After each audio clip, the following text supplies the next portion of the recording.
All right, welcome again. So today we're going to be talking about solubility equilibrium. So we're going to be talking about the solubility of insoluble compounds here, which means that your chemistry teachers lied to you a little bit. That's right, we sure did.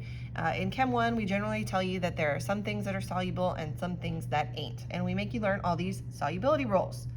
Well, here's the tricky part. We actually lied to you a little bit. Things that are technically insoluble, they dissolve a little. They dissolve very, very little. And so what we're going to do is spend our time figuring out how little of it actually dissolves. That's right, that's what Ksp is for. So Ksp is a special K. It is called the solubility product equilibrium constant. Why? Because Ksp is the product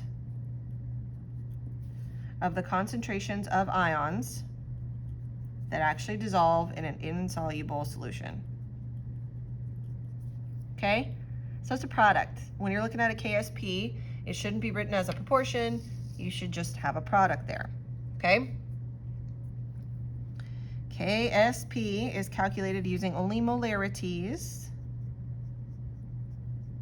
All right, capital M, which is equal to moles over liters. Sometimes it's written moles times liters to the power of -1. Same difference, it all means molarity, okay? In an aqueous solution of an insoluble compound. I keep using those quotes, quote unquote, insoluble, because we lied, it does dissolve just a little bit. It's technically insoluble because it dissolves so little. All right, so here we go. How do we do this? 1, write the equation for the dissolution of the compound. 2, write the equilibrium expression, keeping in mind that one of the rules of writing an equilibrium expression is that pure solids and liquids are left out. So our solid, which is going to be our reactant, is going to be left out. So if the reactant's left out, what's left is the product of the dissolved ions in the solution. And again, just like everything else we're doing in here, we have to keep in mind both equilibrium rules and stoichiometry rules. That's right. We got to keep it all in mind in this stuff. So let's figure out an example here. Let's do an example, okay? We're going to write the expression for the solubility of zinc hydroxide. All right, cool. So when we say write an expression for it, what we're going to do is first write the equation for the dissociation, okay? Like when this guy dissolves, what are we going to get, right? When it dissolves, it's called dissociating because it's breaking apart into ions. Well, what ions is it going to break apart into? So let's do that first. Start with your zinc hydroxide, your little solid guy there, okay? It's going to form the following ions. You've got your metal cation here, so you're going to get a zinc with a +2 charge. How did I know it had a +2 charge? Well, zinc kind of always has a +2 charge. And since it's got 2 hydroxides stuck to it, I'm imagining that it has a +2 charge because each hydroxide has got a -1 charge. And there's 2 of them attached here, so there we go. We're going to get 2 hydroxides every time this thing dissolves. All right? These are going to be aqueous. They're going to be dissociated in the water. This guy's a solid. Okay? Solid going in, breaks apart into these ions in water. That's dissociation. So then we would write our Ksp expression just like we've been doing everything else in equilibrium. Products over reactants. Except that the reactant here is a solid. So basically we just ignore that guy, and so this is going to be the product of our products.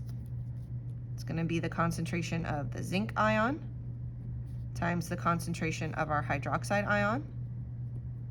And because this is an equilibrium expression, that coefficient becomes an exponent. So there we go. That would be my expression for the solubility of zinc hydroxide. There's my expression for Ksp.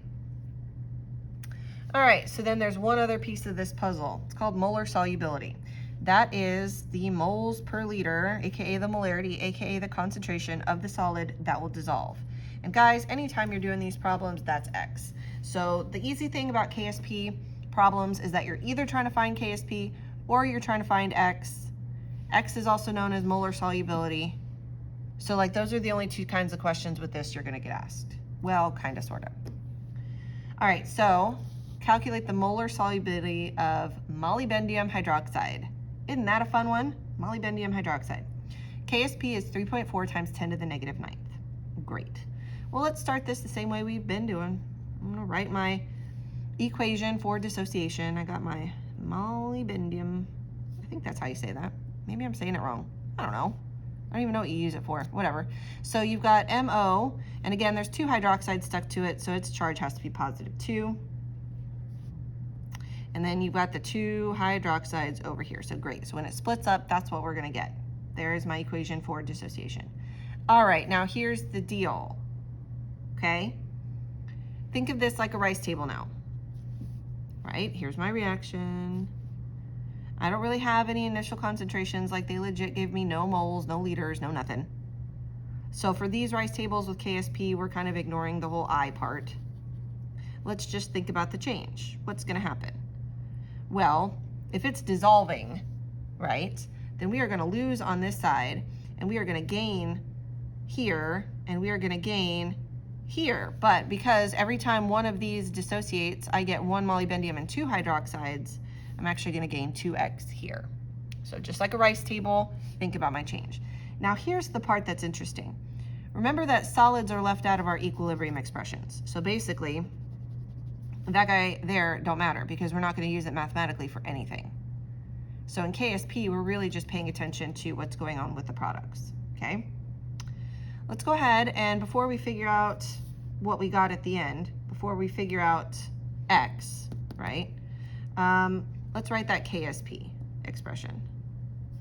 It's gonna be the concentration of that molybdendium ion times the concentration of our hydroxide ion squared.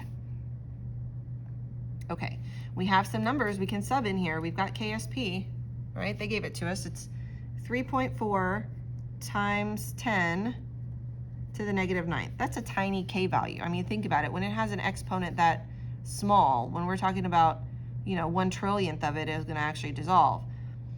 That's a very little amount. And so we hardly ever get these ions in the first place, and that's why we call this guy technically insoluble, right? Now you see why we just, you know, called it insoluble. Very little of it is gonna dissolve. That's a tiny KSP, okay? I don't know what the concentration of molybdendium is,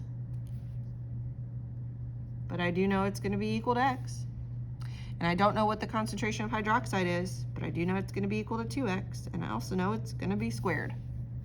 So that's where equilibrium and stoichiometry come in mind, right? I know that stoichiometrically, I have a 1 to 2 mole ratio. I also know that in equilibrium, those coefficients become exponents. So there we go. So then we just set about our work of solving for X, because X is our molar solubility. We just gotta find X for this one. So first off, you know, remember your PEMDAS, okay? Remember order of operations. We got to do the exponent part on this first. And so what I'm going to end up with is that value equal to X times 2 squared is 4, okay? And then X squared. And if I've got X times 4X squared, what I really have is 4X cubed. So I've got 3.4 times 10 to the negative 9th equal to 4X cubed. All right, so then what do we do? Well, then we need to divide to get X, okay? So I'm gonna divide both sides by 4. And then what I'm gonna do, and this is lots of fun on your calculator, I need to solve for X, not X cubed. And so what I'm gonna do is take a cube root. That's right, a cube root. I'm gonna take the cube root of this proportion right here. So I would divide that first, and then I would take the cube root of it. Another way to take the cube root of something, just in case you don't know, in your calculator is to put it to the power of 1/3. So if you turn that into a fraction, it would be 1/3, and then you put it as an exponent 1/3, and it's the same thing as taking a cube root. Okay, so if I did this, all right, if I divide 3.4 times 10 to the negative 9th by 4, and then put that answer to the power of 1/3, then I would get the same thing as my cube root there, just FYI. And so when you do it, you're gonna end up with a value of 9.5 times 10 to the -4th. This is, X represents a concentration, so it's moles per liter. Or you could write capital M, right? Or you could write moles times liters to the power of -1. All that jazz means the same thing. It's a concentration, it's a molarity, okay? But that right there would be our molar solubility. So when they're asking you for molar solubility, they're asking you for X, and you go through it almost like a rice table, but a little bit modified because we don't have initial concentrations, and we're not worried about equilibrium concentrations, we're just worried about X. Okay, flip it over. This is where the real fun begins. Okay, how can we predict precipitation using Ksp? Okay. So, using the data provided, calculate your Qsp, your reaction quotient. So take the values that you have at the moment, plug them into your equilibrium expression. Now you understand that they're not at equilibrium, so you're not calculating K.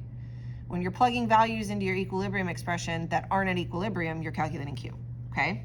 Then we're gonna compare our Ksp to our Qsp, just like we did when we were looking at Le Chatelier's principal problems, okay?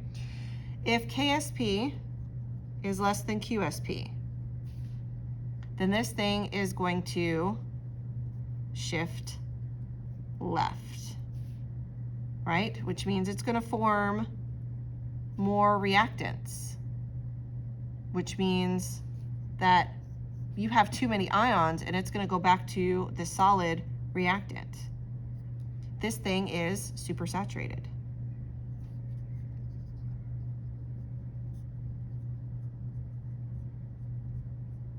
Okay, this is a supersaturated solution where there's too many ions in the water. More is dissolved than possible. And so what happens is it shifts back to the reactant side and your precipitate forms. Your solid forms, okay?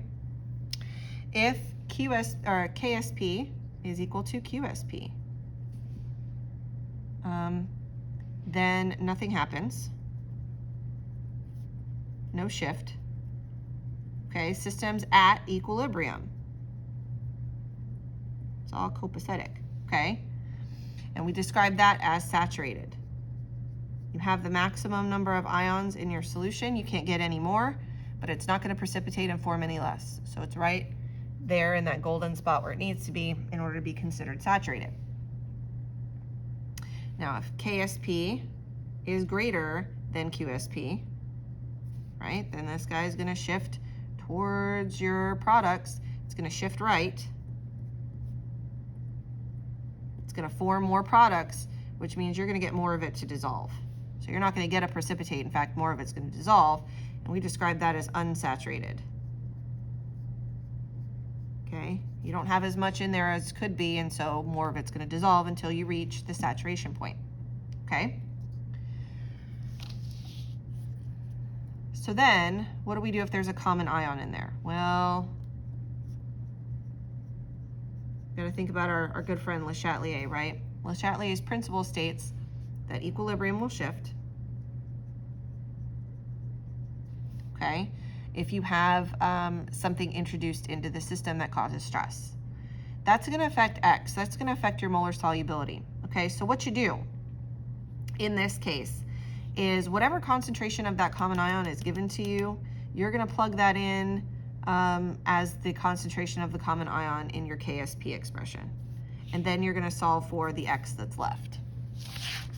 I don't think I actually have an example of that, but here's how this would work. So let's say that I had this solution of molybdendium hydroxide, right?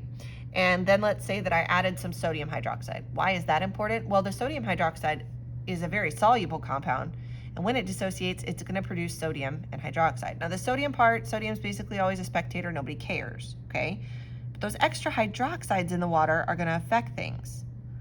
Whatever the concentration of that sodium hydroxide is, I'm going to plug the concentration of hydroxide in here. So a number would go here in my Ksp expression, but I'd still have this X left. And I'd have to solve for that X, and that would be my new molar solubility, okay? And so I would see a new value for X because this number over here for hydroxide changed due to the presence of a common ion. So I hope that helps you guys with Ksp and helps you figure out what to do when there's a common ion in your solution.